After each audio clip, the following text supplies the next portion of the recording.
Hello guys, welcome back. Translate the following into equations.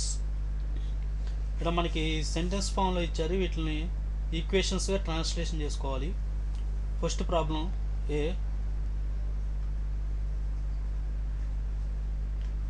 9 less than twice a number is 33. దీన్ని ఈక్వేషన్లో రాసుకోవాలి. Equation రాసే ముందు first 9 less than twice a number is 33. So 9 less than twice a number అంటే first twice ఆ number అంటే 2 into n. తర్వాత 9 less than twice a number అంటే దీనిలోంచి 9 minus చేయాలి. ఈజ్ 33 అంటే ఈజ్ అంటే equal 33. So 2n - 9 equal to 33. ఇది మనకు కావాల్సిన ఈక్వేషన్ అన్నమాట. సో నేను ఆల్రెడీ మన ప్రీవియస్ క్లాస్లో చెప్పుకున్నాం, ఈ సెంటెన్స్ ఫామ్ని మ్యాథమెటికల్గా ఎలా రాసుకోవాలి.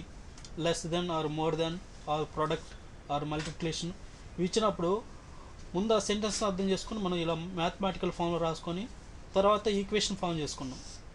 సో ఈక్వేషన్ ఫామ్ చేసుకున్న తర్వాత మనం క్యాలిక్యులేషన్ తర్వాత చేసుకోవచ్చు. మనల్ని ఇంత మటుకి క్వశ్చన్లు అడిగారు కాబట్టి ఇది సరిపోతుంది. Next problem B 5 more than 4 times a number is 21. ఇక్కడ మోర్ దెన్ ఉన్నారు కాబట్టి 4 times a number అంటే 4n. ఆ నెంబర్ అంటే n అనుకున్నాం, దానికి 4 times అంటే 4తో మల్టిప్లై చేయాలి.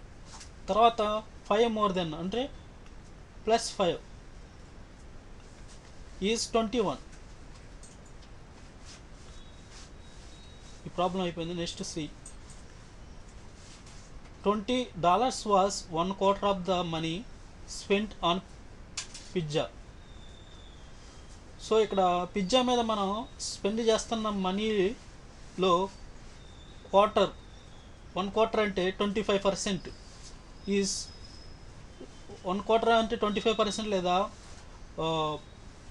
1 part of the 4 అయితే 20 వాజ్ ద 1/4.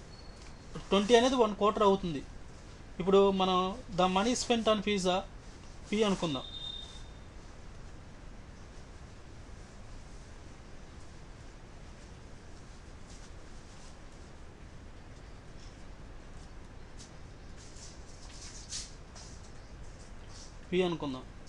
పి అనుకున్నప్పుడు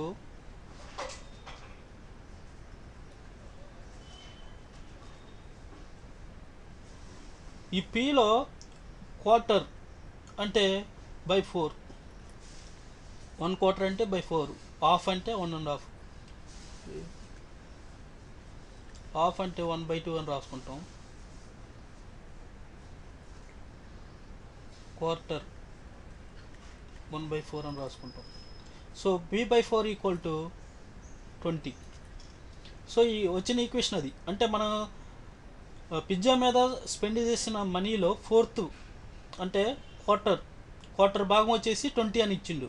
సో దాన్ని మనం ఇలా మ్యాథమెటికల్లో ట్రాన్స్లేషన్ చేసుకుంటే p/4 ఈక్వల్ 20 అవుతుంది. అప్పుడు మొత్తం స్పెండ్ చేసింది ఎంతో కనుక్కోమంటే మనం ఈజీగా కనుక్కోవచ్చు. అప్పుడు p ఈక్వల్ టు ఇప్పుడు బోత్ సైడ్ 4తో మనం మల్టిప్లై చేసాం అనుకోండి, అప్పుడు ఈ 4 క్యాన్సిల్ వస్తుంది. 20 × 4 80 వస్తుంది మనకి. సో పిజ్జాలో మొత్తం పిజ్జా యొక్క మన దాని మీద స్పెండ్ చేసిన మనీ మొత్తం $80.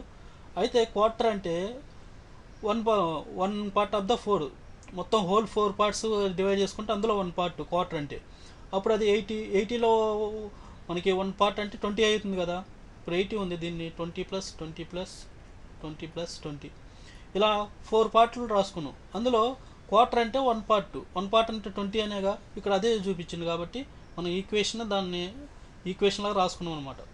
నెక్స్ట్ మొత్తం స్పెండ్ చేసిన మనీ అంటే మనకి ఇలా వచ్చింది. సో ఈ విధంగా క్యాలిక్యులేషన్ చేసుకోవచ్చు సెంటెన్స్ని మనం ఈక్వేషన్స్కి కన్వర్ట్ చేసుకోవటం వల్ల.